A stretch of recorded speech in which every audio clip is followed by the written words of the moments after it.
bagaimana demokrasi telah dikebiri, dimulai dengan intervensi Mahkamah Konstitusi yang telah melakukan berbagai upaya-upaya perubahan tentang syarat-syarat calon presiden dan calon wakil presiden. Kehadiran di sekolah partai ini. Assalamualaikum warahmatullahi wabarakatuh. Salam damai sejahtera untuk kita semuanya. Om Swastiastu, Namo Buddhaya, salam kebajikan, Rahayu. Rekan-rekan DPP PDI Perjuangan yang hadir, Bapak Ahmad Basarah, Ketua DPP Bidang Luar Negeri, Bung Roni, Ketua DPP Bidang Hukum bersama dengan Pak Lauli, dan juga Pak Adi, Wakil Sekjen Bidang Kesekretariatan, serta rekan-rekan dari sayap partai dan seluruh jajaran DPD dan DPC PDI Perjuangan yang mengikuti secara daring. Marilah kita awali dengan bersama-sama memegikan salam nasional kita, salam perjuangan kita, merdeka, merdeka, merdeka. Baik, terima kasih kepada rekan-rekan pers.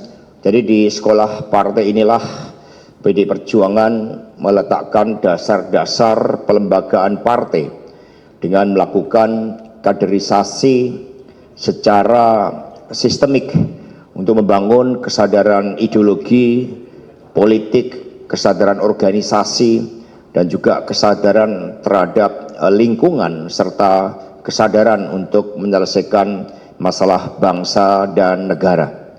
Tema konferensi pers pada sore hari ini di sekolah partai adalah evaluasi Pilkada Serentak 2024 dan penegakan disiplin partai. Mengapa disiplin penting? Karena di sini Bung Karno mengatakan sebagai partai pelopor maka kita harus memiliki disiplin organisasi, disiplin ideologi, disiplin teori, disiplin gerakan, dan disiplin dalam hal tindakan. Karena itulah evaluasi kepada seluruh jajaran partai yang setelah ini kita akan mengadakan rapat secara tertutup tentang pentingnya penegakan disiplin dengan menggunakan kriteria dari apa yang disampaikan oleh Bung Karno, yaitu organisasi, ideologi, teori, gerakan, dan juga disiplin di dalam tindakan. Evaluasi ini bisa kita lakukan secara internal, tetapi juga eksternal dalam perspektif penyelenggara pemerintahan negara. Karena demokrasi hanya akan bisa dibangun apabila seluruh penyelenggara negara, seluruh masyarakat Indonesia memiliki kedisiplinan. Demikian pula dari aparat penegak hukum juga memiliki kedisiplinan sesuai dengan ruang lingkupnya. Di dalam evaluasi pelaksanaan pilkada ini kami menemukan begitu banyak aparatur negara yang tidak berdisiplin. Meskipun Mahkamah Konstitusi telah menetapkan bahwa aparatur negara termasuk TNI, Polri, kepala desa, pejabat kepala daerah yang tidak dinetral bisa dikenakan tindak pidana.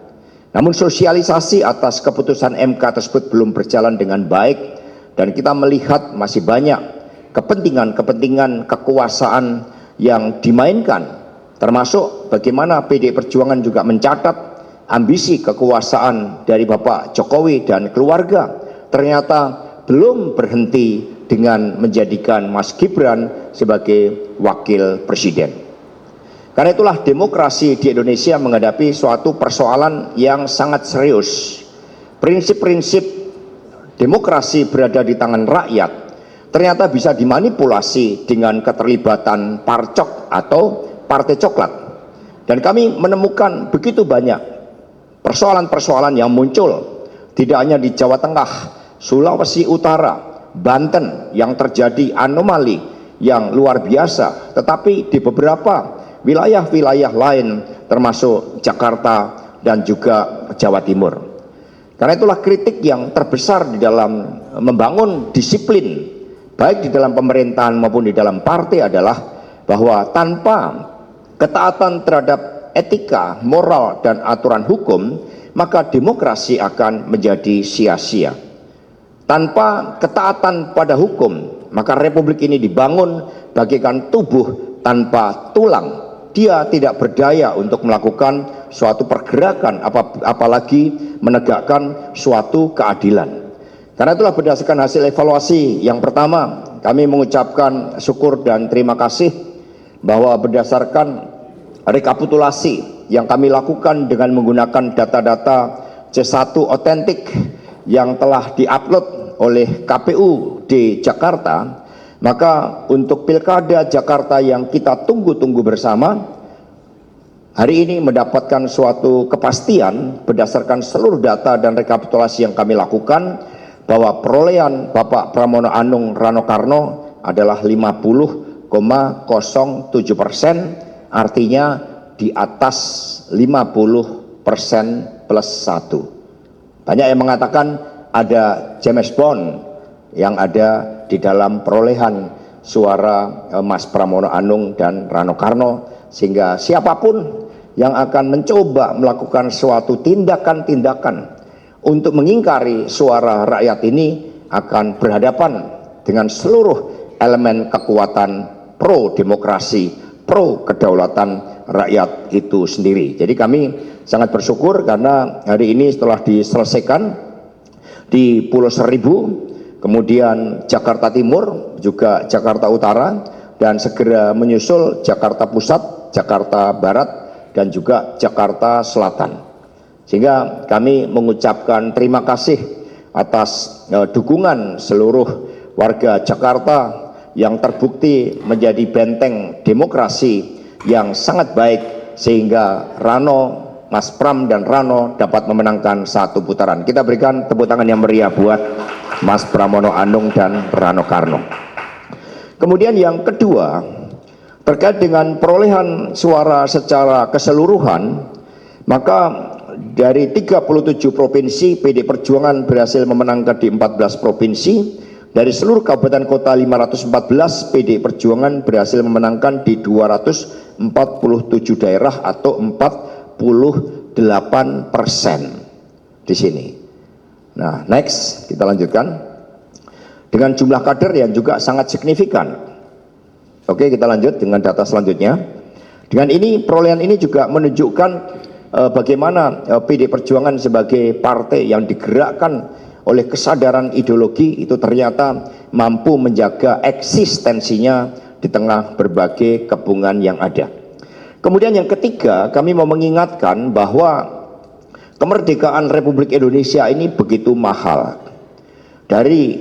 Silakan ditayangkan, dari periode kolonial misalnya, begitu banyak korban jiwa untuk berjuang bagaimana agar bangsa ini mendapatkan kemerdekaannya. Misalnya di dalam Perang Jawa atau Perang Diponegoro, saat itu 200.000 korban jiwa rakyat meninggal di dalam perlawanan terhadap kolonialisme Belanda. Dari Belanda sendiri ada 8.000, tentara pribumi sendiri ada 7.000. Kemudian Perang Aceh itu 75.000 rakyat Aceh berkorban untuk mendapatkan apa yang disebut sebagai kemerdekaan itu. Kemudian pasca kemerdekaan kita lihat pertempuran 5 hari di Semarang, 2.000 korban jiwa gugur. Pertempuran 10 November Surabaya, antara 6.000 dan 16.000 pihak Indonesia gugur. 600 sampai 2.000 pasukan sekutu pemenang perang dunia itu juga gugur. Pertempuran Ambarawa atau Palagan Ambarawa, 2.000 jiwa korban rakyat. Kemudian agresi militer Belanda kedua, ini yang membuat saat itu Ibu Fat membawa Mas Guntur Soekarnoputro dan Ibu Mega mengungsi. Itu 46.000 korban jiwa. Dengan demikian untuk total pengorbanan dari seluruh rakyat Indonesia yang mendambakan kemerdekaan dari masa kolonial sampai kemudian mempertahankan kemerdekaan hingga periode reformasi, itu hampir lebih dari 6,7 juta berkorban untuk mencita-citakan agar Indonesia betul-betul bisa merdeka berdaulat.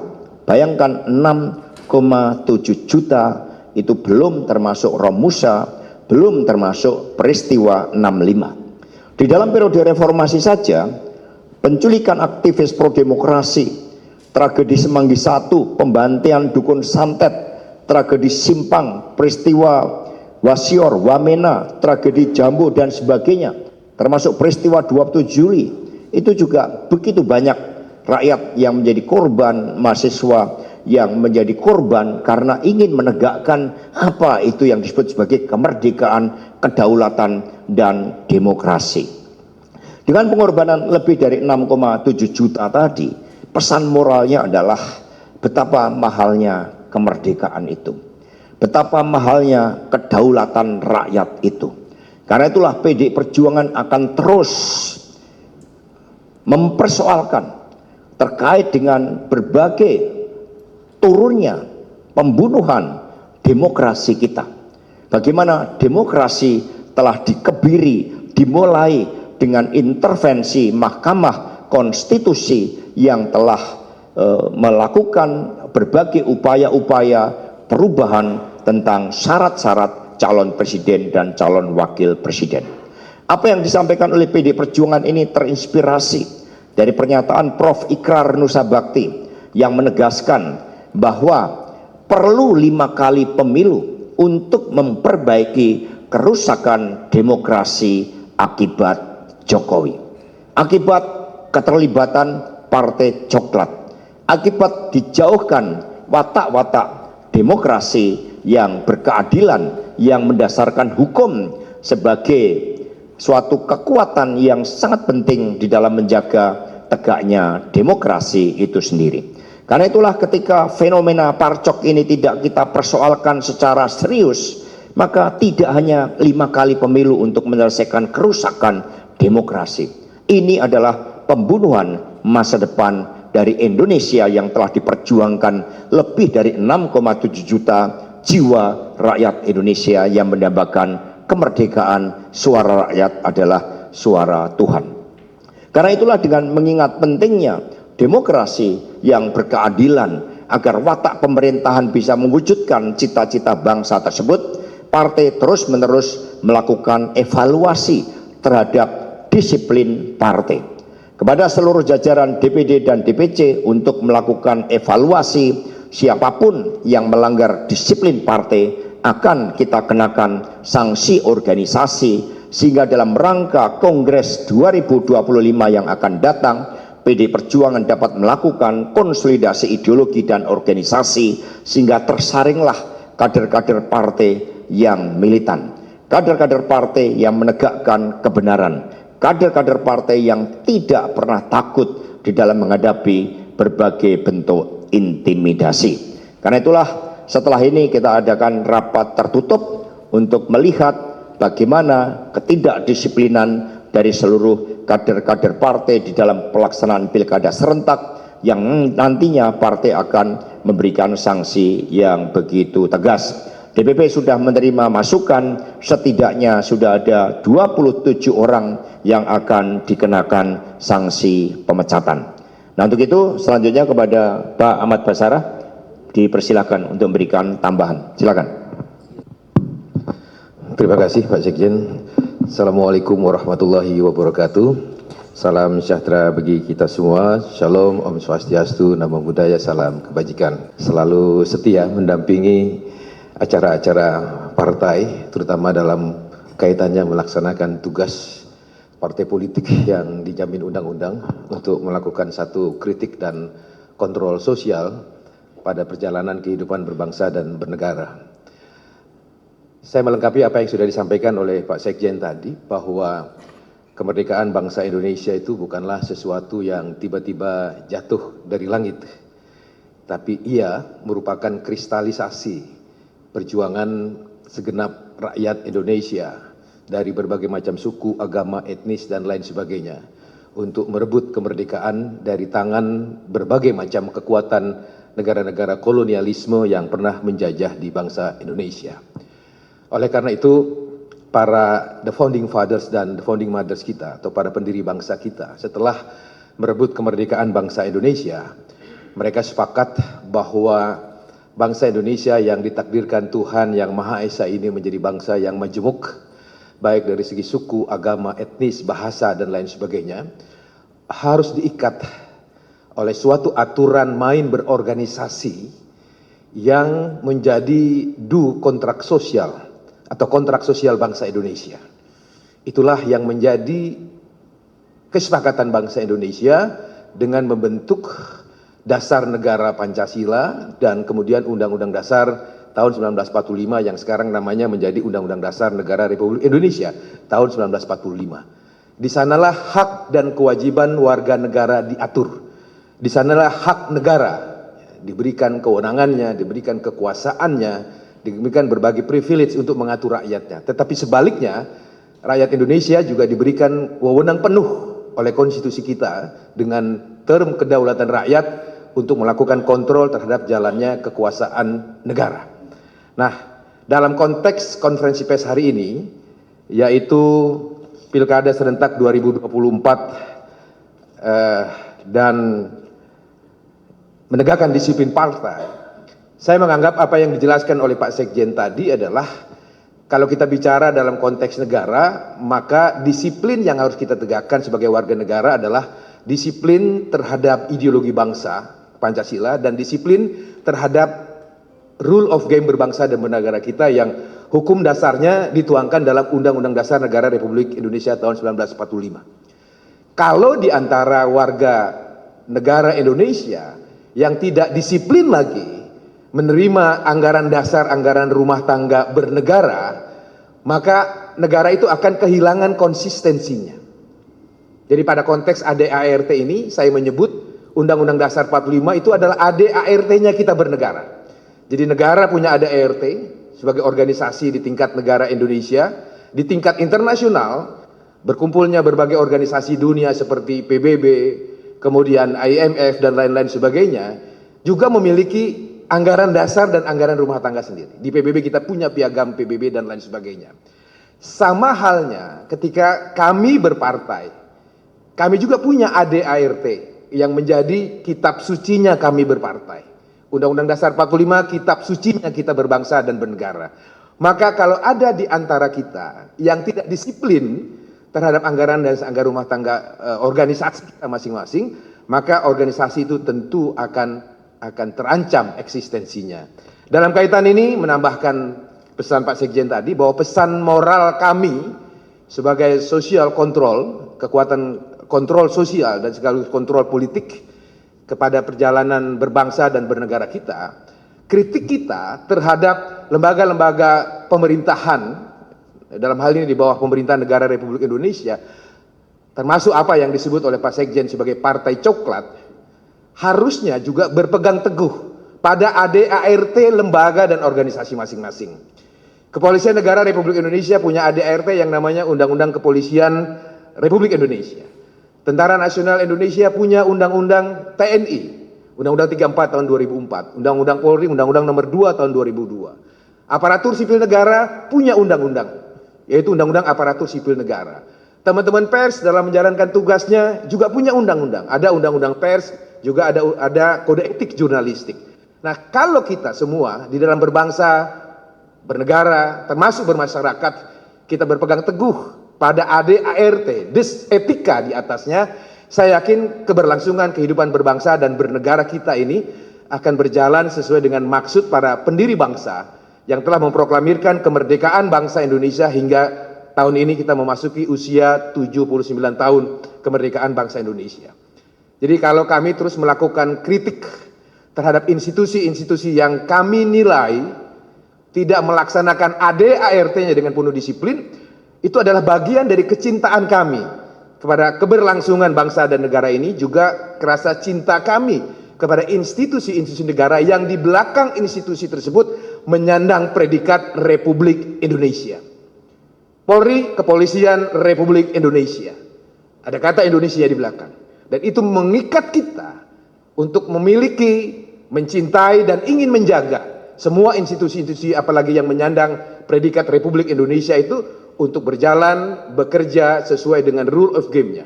Apa yang disebut sebagai ADART partai. Ke dalam, tentu kita juga terus melakukan evaluasi secara internal untuk melakukan penilaian terhadap seluruh kader-kader partai kita yang di dalam proses pileg, pilpres, dan termasuk pilkada kemarin tidak melaksanakan disiplin partai dengan penuh tanggung jawab. Organisasi partai kami sudah berjalan cukup lama dan segala aturan main yang telah kita sepakati juga telah bersifat baku, maka tentu kami akan melaksanakan aturan main itu sesuai dengan kesepakatan-kesepakatan yang telah kita buat di dalam aturan internal partai. Saya kira demikian Pak Sekjen, tambahan dari saya. Terima kasih. Wassalamualaikum warahmatullahi wabarakatuh. Kan Bung Roni. Polri saat ini memang sedang berkembang di dalam diskusi di tengah masyarakat, dan menurut kami adalah ini merupakan diskusi yang panjang. Apa yang terjadi saat ini di Polri ini merupakan kejadian yang rentetannya sudah panjang. Dalam catatan kami, bahwa kami mendengar dari YLBHI ada 94 kasus korban kekerasan oleh Polri. Kalau kita berbicara di Komnas HAM, banyak sekali kasus pelanggaran HAM yang dilakukan Polri. Maka pada saat hari-hari ini terjadi diskusi terkait dengan institusi Polri di bawah Kemendagri. Dalam diskusi yang terjadi yang sebelumnya pada tahun 2001-2022, Gubernur Lemhanas Agus Wijoyo mengusulkan agar dibentuk Dewan Keamanan Nasional dan Dewan Keamanan Dalam Negeri. Bahwa diskusi ini artinya apa? Diskusi ini sudah panjang, kawan-kawan. Maka kita sampaikan kepada publik agar ini menjadi wacana yang muncul dan menjadi diskusi, dan jangan langsung wacana ini yang disampaikan kritik terhadap Polri langsung semuanya mendadak menolak. Tentunya ini tidak baik di dalam iklim demokrasi yang sedang kita bangun di Indonesia. Hal tersebut autokritik dari publik kepada kepolisian yang memuncak adalah di pilkada. Sehingga muncul yang namanya Partai Coklat. Kami dari PD Perjuangan mencatat ada keterlibatan anggota kepolisian yang ada di Jawa Tengah, yang ada di Sulawesi Utara, yang ada di Papua Pegunungan, dan yang ada di Sumut, di beberapa daerah lainnya. Tentunya hal-hal ini kami dari tim hukum, kami mempersiapkan saksi, bukti, dan kami sudah menyusun semua keterangan-keterangan yang ada. Kepentingan kami adalah untuk nanti pembuktian di Mahkamah Konstitusi. Jadi diskusi terkait dengan keterlibatan dari kepolisian, ASN, kepala desa, dan PJ, kami dari tim hukum PD Perjuangan sudah mengumpulkan bukti-bukti tersebut. Jadi terlalu dini kalau ada yang menyampaikan ini tidak benar, ini hoax. Menurut kami punya bukti yang cukup, dan itu akan nanti kita buktikan nantinya di Mahkamah Konstitusi. Dan yang kedua, kami dari tim hukum tentunya dari segenap struktur partai, kemudian dari tim hukum, saksi sedang merapikan temuan-temuan kami. Nanti kami sedang bekerja menyusun hal tersebut, dan pada saatnya nanti setelah tanggal 15 penetapan 3 hari diberikan, kami akan segera mendaftarkan di Mahkamah Konstitusi. Mungkin itu saja dari keterangan dari saya. Terima kasih Pak Sekjen.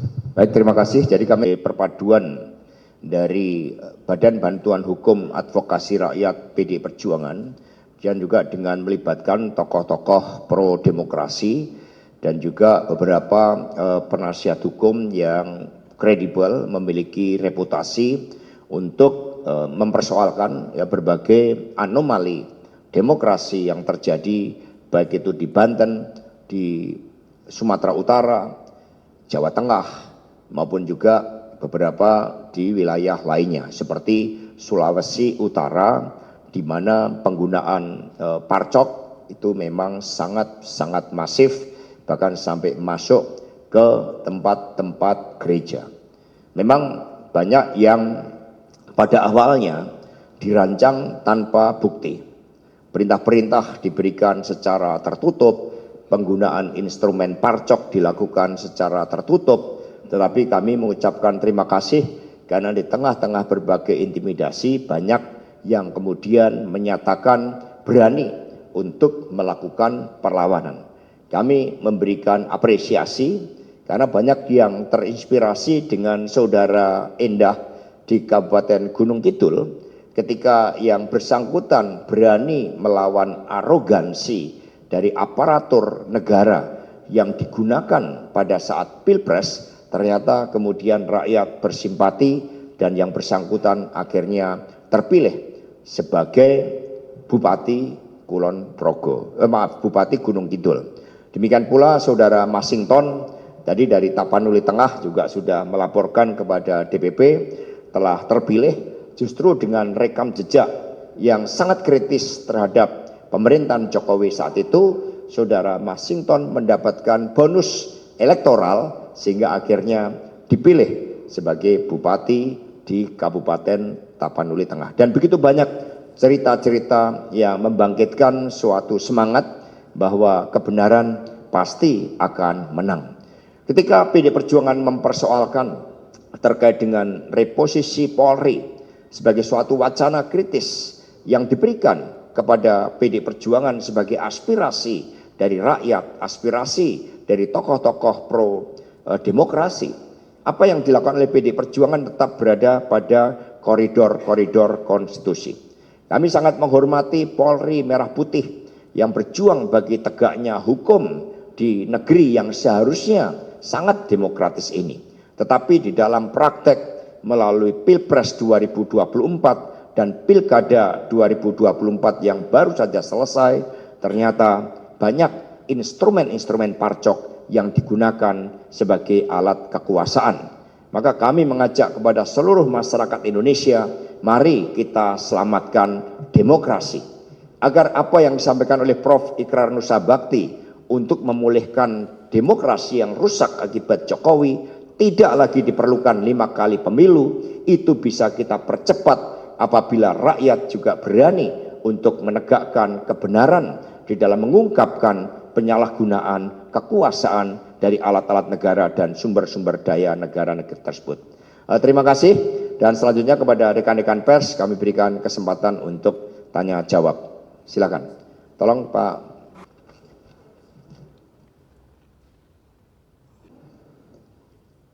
Cek. Oke Mas Bas, saya Putu dari Kompas TV. Dari tadi kan berkali-kali nama Jokowi ini disebut lantang, baik itu Mas Hasto ataupun juga Mas Bas. Terima kasih. Baik, terima kasih. Jadi ketika saudara Gibran dan Bobi dicalonkan oleh partai politik lain, dan kemudian itu juga di-endorse oleh Bapak Jokowi, apalagi melalui suatu proses mencederai konstitusi dan demokrasi itu, terbukti dengan pelanggaran etik yang sangat berat terhadap saudara Anwar Usman. Maka pada saat itu juga ketika konstitusi saja dikebiri, maka otomatis status seluruh kelekatan keanggotaan yang berkaitan dengan PDI Perjuangan sudah dinyatakan berakhir. Mengapa? Karena PDI Perjuangan digerakkan oleh suatu cita-cita. Dan itu dibuktikan dengan pengiriman surat dari DPC Kota Surakarta, tempat KTA Mas Gibran berasal, yang memberitahukan bahwa berdasarkan undang-undang partai politik dan ADART partai, keanggotaannya secara otomatis berhenti.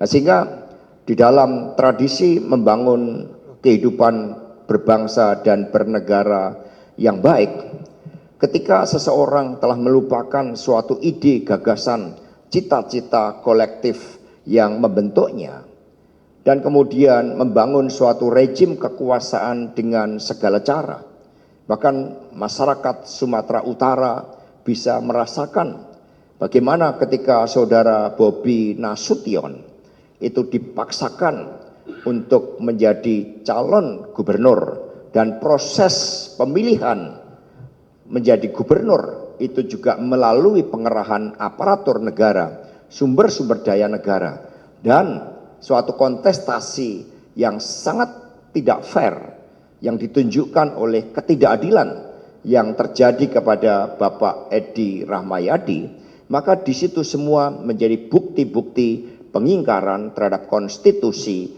dan demokrasi itu sendiri. Ketika seseorang sudah berkhianat terhadap konstitusi, sudah berkhianat terhadap demokrasi, dan juga menyalahgunakan hukum, maka sanksi dari rakyat itulah yang dibebankan kepada mereka-mereka yang secara sengaja telah merusak demokrasi itu sendiri.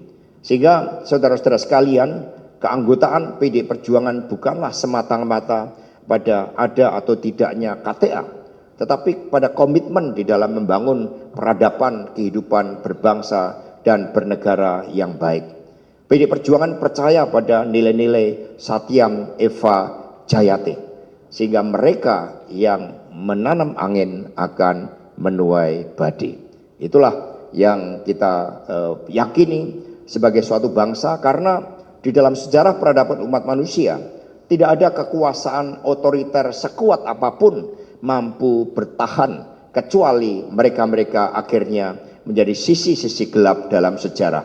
Ini sebagai contoh bagaimana mereka-mereka yang pada masanya itu dikenal sebagai sosok pemimpin yang begitu kuat, tidak terkalahkan, tetapi akhirnya sejarah mencatat bagaimana mereka menjadi sampah dari sejarah itu.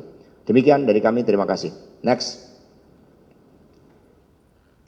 Baik, terima kasih. Saya tegaskan kembali Bapak Jokowi dan keluarga sudah tidak lagi menjadi bagian dari PDI Perjuangan, karena cita-cita partai yang diperjuangkan sejak pada masa Bung Karno, sejak PNI ketika kita membangun Republik ini sudah tidak lagi sejalan di dalam kebijakan dan praktek-praktek politiknya.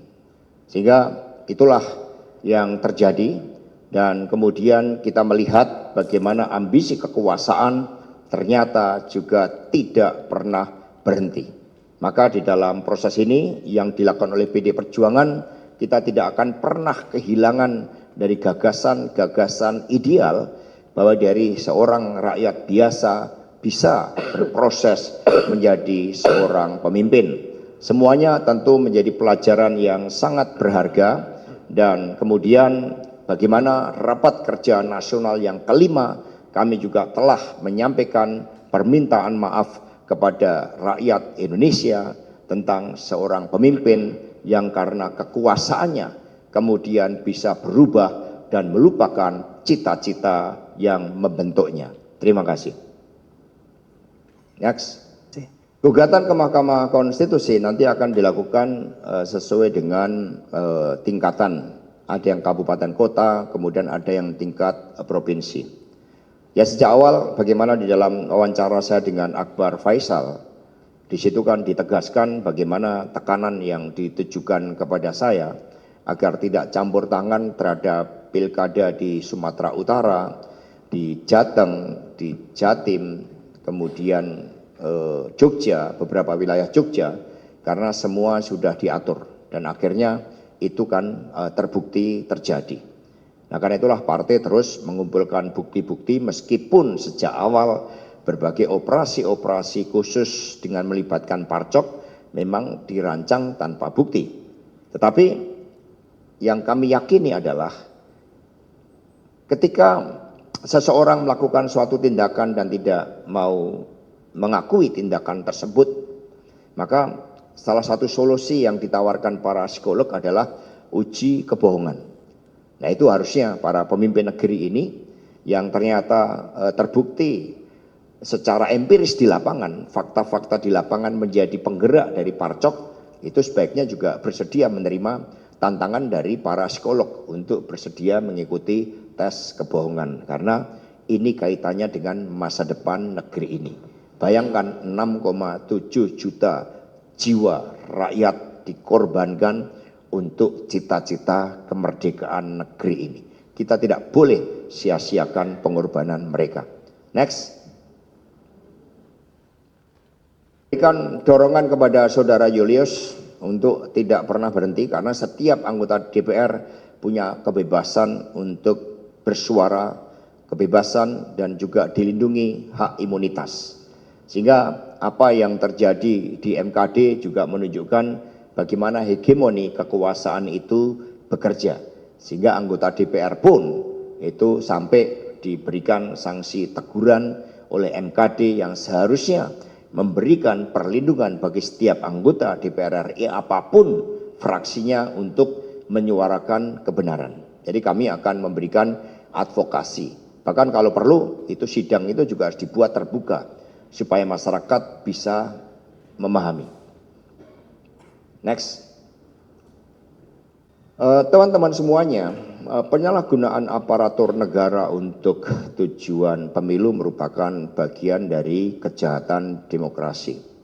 Itu merupakan bagian dari pelanggaran HAM terhadap hak konstitusi warga negara untuk memilih secara bebas, secara berdaulat, secara merdeka. Karena itulah, karena ketentuannya juga berkaitan dengan HAM, hal tersebut tidak mengenal kadaluarsa. Nah, karena itulah saat ini yang kami syukuri kesadaran masyarakat sipil itu semakin kuat. Kesadaran rakyat untuk melakukan koreksi itu juga semakin kuat. Itu bisa terlihat misalnya dengan kasus penembakan Gama yang mula-mula mencoba ditutupi dengan memasukkan skenario terjadi tawuran. Ternyata masyarakat kemudian bergerak melakukan perlawanan. Terhadap apa yang terjadi di Semarang, partai juga bersikap proaktif akan melakukan advokasi karena tidak ada satupun dari aparatur negara termasuk aparatur kepolisian yang boleh mematikan jiwa rakyatnya sendiri. Karena itulah itu tidak bisa diselesaikan hanya dengan permohonan maaf. Maka pada kesempatan ini kami menghimbau agar seluruh jajaran kepolisian negara Republik Indonesia dapat mengobarkan semangat merah putih di dalam menghadirkan keadilan, ketentraman, dan ketertiban hukum di tengah masyarakat. Terhadap adanya oknum-oknum Polri yang justru melindungi berbagai tindakan-tindakan kriminal, tindakan-tindakan korupsi, termasuk judi online, tambang ilegal, dan berbagai kejahatan-kejahatan keuangan lainnya harus kita hadapi secara bersama-sama sebagai suatu bentuk koreksi dari rakyat dan sekaligus kita memberikan dukungan moral kepada Komisi 3 DPR RI. Next. Cukup? Satu lagi, silakan. Kan ya tanggal 17 Desember ya bersama-sama. Sekaligus, jadi nanti dalam upacara partai kita akan umumkan sehingga ada protokol partai supaya proses penegakan disiplin itu betul-betul nanti menjadi kesadaran bagi seluruh kader-kader partai, karena ketika kita masuk di dalam suatu partai politik kita meluruhkan diri pada suatu kepentingan partai yang lebih besar, yaitu untuk rakyat, bangsa, dan negara. Dan mengakhiri konferensi pers ini kami sekali lagi mengucapkan terima kasih kepada seluruh rakyat Indonesia, seluruh masyarakat sipil, perguruan tinggi, para lawyer yang menyatakan dukungannya kepada kami, juga kepada rekan-rekan pers. Mari kita bangun Indonesia Raya, jangan korbankan pengorbanan dari jiwa raga lebih dari 6,7 juta rakyat Indonesia demi kemerdekaan Indonesia kita. Terima kasih. Wassalamualaikum warahmatullahi wabarakatuh. Om Santi Santi Santi Om. Rahayu Merdeka. Terima kasih.